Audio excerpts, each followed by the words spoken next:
Misi Anak Hosana dengan Lose Yulan. Adik-adik, apa kabar kalian?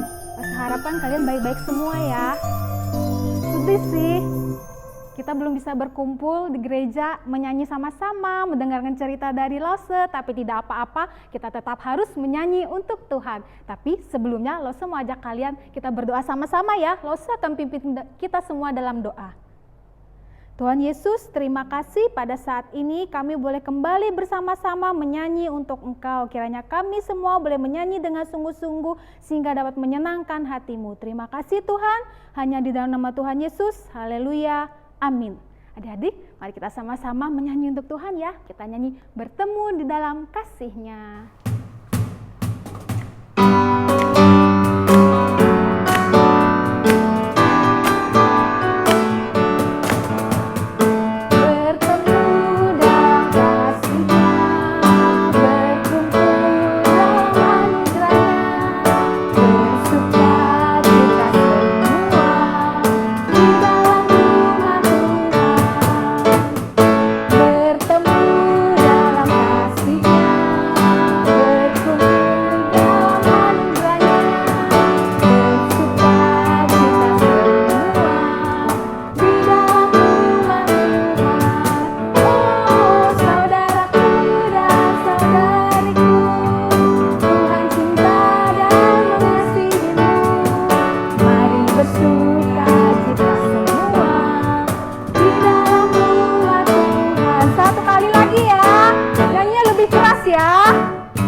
Adik-adik, Lose Yulan berpikir namanya Lose Yulan bagus, manis seperti Lose. Tapi ada loh yang lebih bagus namanya, yaitu Yesus. Namanya sangat indah, lebih indah dari nama Lose Yulan. Tuhan Yesus itu hebat loh. Kita sama-sama nyanyi ya, kita katakan nama Tuhan Yesus itu indah ya. Ada satu nama.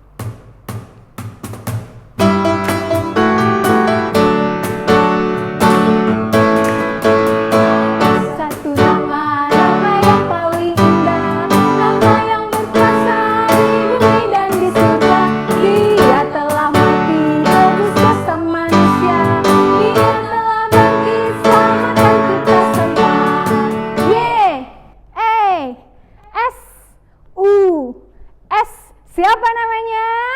Yesus. Dia yang berkuasa, Dia yang mulia, Dia yang ajaib selamanya.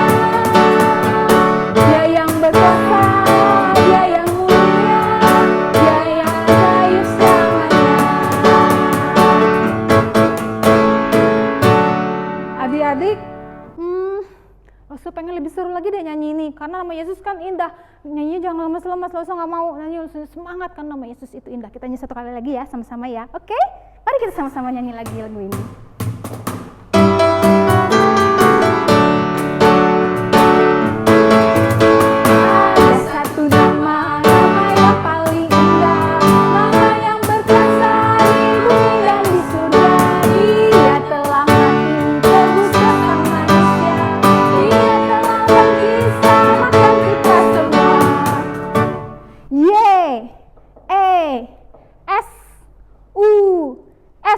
Siapa namanya?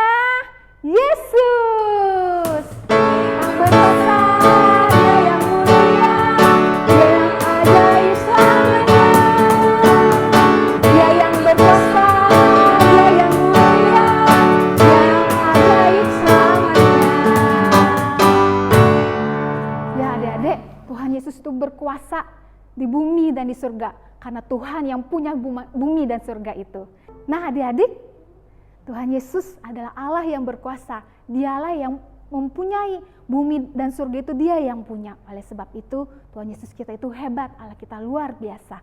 Nah adik-adik, untuk mengenal Tuhan Yesus lebih dalam lagi, mari kita sama-sama dengarkan cerita dari Lause. Tapi sebelumnya mari kita sama-sama memuji Tuhan, berakar bertumbuh dalam Tuhan.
Sebagai anak-anak Tuhan, anak-anak yang paling disayangi Tuhan, kita semua harus bertumbuh di dalam Tuhan. Nah adik-adik, mari kita sama-sama mendengar cerita dari Lause. Kita berdoa dulu ya. Tuhan Yesus, terima kasih pada saat ini kami semua akan kembali mendengarkan cerita tentang Engkau. Bantulah kami sehingga kami boleh mengerti apa yang disampaikan oleh Lause kami, sehingga kami boleh mengenal Engkau lebih baik lagi, lebih benar lagi. Terima kasih Tuhan, hanya di nama Tuhan Yesus, haleluya, amin. Adik-adik, kalian berikan persembahan, kalian bisa transfer, minta tolong papa mama transfer ke rekening yang di bawah ini ya. Terima kasih, sampai jumpa lagi, dadah. Halo adik-adik, wow, akhirnya kita bisa bertemu lagi ya. Walaupun kita tidak bisa bertemu langsung, tapi Lause yakin kalian semua mau mendengarkan firman Tuhan. Sebelum memulai cerita kita hari ini, Lause ingin mengajak kalian untuk mengingat tugas yang paling sulit yang pernah kalian lakukan. Lause seumur kalian, Lause kesulitan membaca dan menulis. Waktu itu, Lause selalu mendapatkan nilai 0. Aduh, bayangkan nilai 0 setiap kali pelajaran membaca dan menulis. Tapi melalui papa mama Lause, Tuhan mengirimkan seorang guru yang baik sekali. Dia mengajarkan Lause sampai Lause bisa membaca dan menulis. Di cerita Lause kali ini, Lause juga akan bercerita tentang seseorang yang dalam kesulitan. Tapi Tuhan menolong dia karena dia percaya dan taat pada Tuhan. Nah, ayo kita ikuti ceritanya. Halo adik-adik, kalian tahu kan ini gambar apa? Ini gambar istana. Siapa aja yang tinggal di istana? Ada raja, ada ratu, ada juga pelayan, juga pengawal yang selalu melindungi raja dan ratu. Apa kalian masih ingat?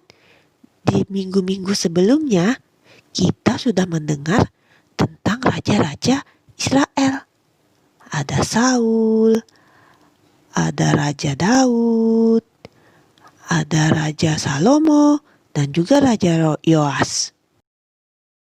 Selain mereka, masih banyak raja yang memerintah Israel. Kali ini, Lause akan bercerita tentang seorang raja Israel yang bernama Ahab. Raja Ahab mempunyai istri yang bernama Isabel. Raja Ahab dan Ratu Isabel memerintah dengan sangat jahat. Selain itu, mereka juga tidak percaya Tuhan dan menyembah berhala. Sampai-sampai mereka membuat patung-patung berhala untuk mereka sembah.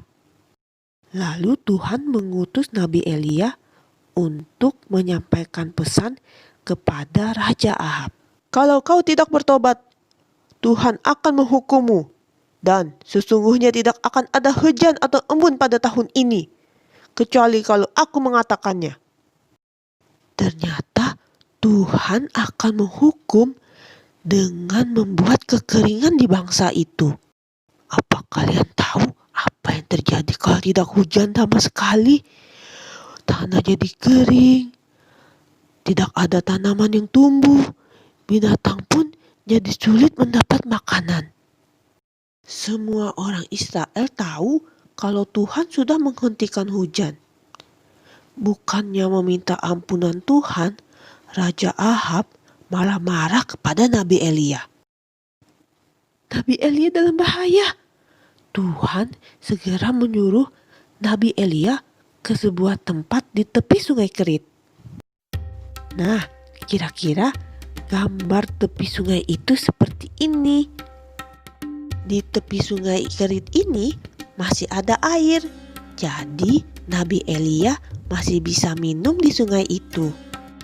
Lalu untuk makannya, ternyata Tuhan mengirimkan burung gagak untuk membawakan roti dan daging untuk Nabi Elia. Jadi Nabi Elia tidak akan kelaparan. Hari-hari Nabi Elia di tepi sungai Kerit itu. Lalu air sungai itu mulai mengering. Tuhan berkata kepada Nabi Elia, "Pergilah ke Sarfat. Seorang janda yang tinggal di sana akan memberi kau makan." Elia pun pergi ke Sarfat. Di sana Elia melihat seorang wanita sedang mengumpulkan kayu bakar. Elia meminta air minum dari wanita itu. Setelah minum, Elia berkata, "Tolong bawakan aku sepotong roti." Wanita itu menjadi sedih. "Demi Allah Israel yang hidup, aku tidak memiliki roti sedikit pun. Engkau lihat kayu bakar yang kukumpulkan ini. Aku akan membawanya pulang dan membuat perapian, lalu memanggang sedikit roti dari tepung dan minyak yang kumiliki. Setelah itu, aku dan anakku hanya bisa menunggu sampai kami mati kelaparan." "Janganlah takut, pulanglah. Buatkan roti untukku. Lalu kau bisa membuat roti untukmu dan anakmu. Allah Israel berkata bahwa tepung dalam tempayanmu tidak akan habis, dan minyak dalam buli-bulimu tidak akan menjadi kering, sampai Allah mengirim hujan ke Israel lagi." Wanita itu pun pulang dan membuatkan roti untuk Elia. Lalu dia juga membuat roti untuk anaknya dan dirinya. Ajaib sekali, tepung dan minyak yang ada dalam tempayan wanita itu tidak habis. Dia jadi cukup memiliki tepung dan minyak untuk membuat makan untuk dirinya dan juga untuk anaknya. Jadi wanita itu dan anaknya tidak akan kelaparan walau negeri itu mengalami kekeringan. Tapi suatu hari anak wanita itu sakit parah dan akhirnya dia meninggal. Wanita itu pun memarahi Elia. "Untuk apa kamu datang ke rumahku? Untuk memeriksa dosaku dan membawa anakku mati?" Elia sedih mendengarnya. Lalu ia membawa anak itu ke kamarnya dan membaringkannya. Elia berdoa kepada Tuhan untuk menghidupkan kembali anak itu. Tuhan pun mendengarkan doa Elia. Dan anak itu mulai bernapas dan membuka matanya. lihat, anakmu hidup kembali. Wanita itu sangat senang. Sekarang dia benar-benar yakin kalau Nabi Elia itu adalah hamba Allah. Dan kata-kata yang diucapkan oleh Nabi Elia adalah benar-benar dari Allah. Kita sudah mendengar tentang Nabi Elia yang percaya dan taat pada Tuhan, dan Tuhan menolong Elia melalui burung gagak dan seorang wanita janda di Sarfat. Elia percaya dan taat pada Tuhan karena ia tahu Tuhan akan menepati janjinya dan akan selalu memelihara Elia. Di dalam Alkitab ada juga seseorang yang mati dan akhirnya hidup kembali. Kalian tahu siapa? Ya benar adik-adik, itu adalah Tuhan Yesus. Tuhan Yesus telah mati, tapi Tuhan Yesus tidak mati karena sakit. Dia mati untuk menebus dosa-dosa kita.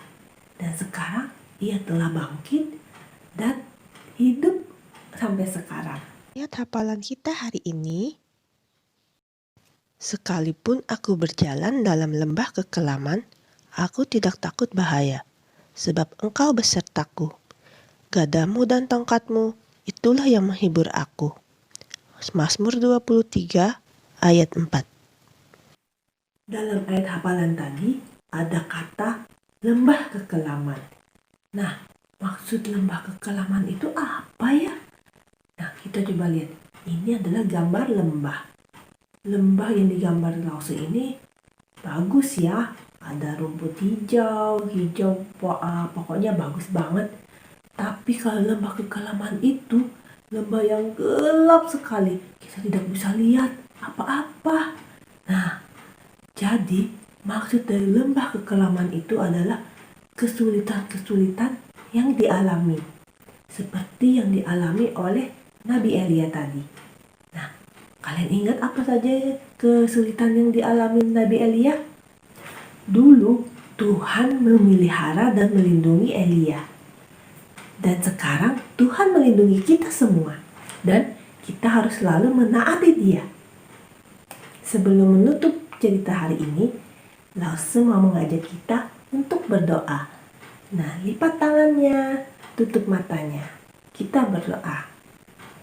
Tuhan, terima kasih karena Engkau sudah menjaga dan memelihara Nabi Elia. Tuhan, kami yakin bahwa Tuhan selalu menjaga dan memelihara kami semua. Tuhan, sebentar lagi kami akan melanjutkan kegiatan kami masing-masing. Tuhan bimbing kami, berkati kami, walau kami cuma ada di rumah. Dalam nama Tuhan Yesus, kami berdoa. Amin. Sekian sudah pertemuan kita hari ini. Nah, adik-adik jangan lupa ya, untuk selalu tetap taat dan setia kepada Tuhan. Dadah! Untuk aktivitasnya, Lause akan mengajarkan kalian origami burung gagak yang akan Lause kirimkan ke WA kalian masing-masing. Selamat mengerjakan!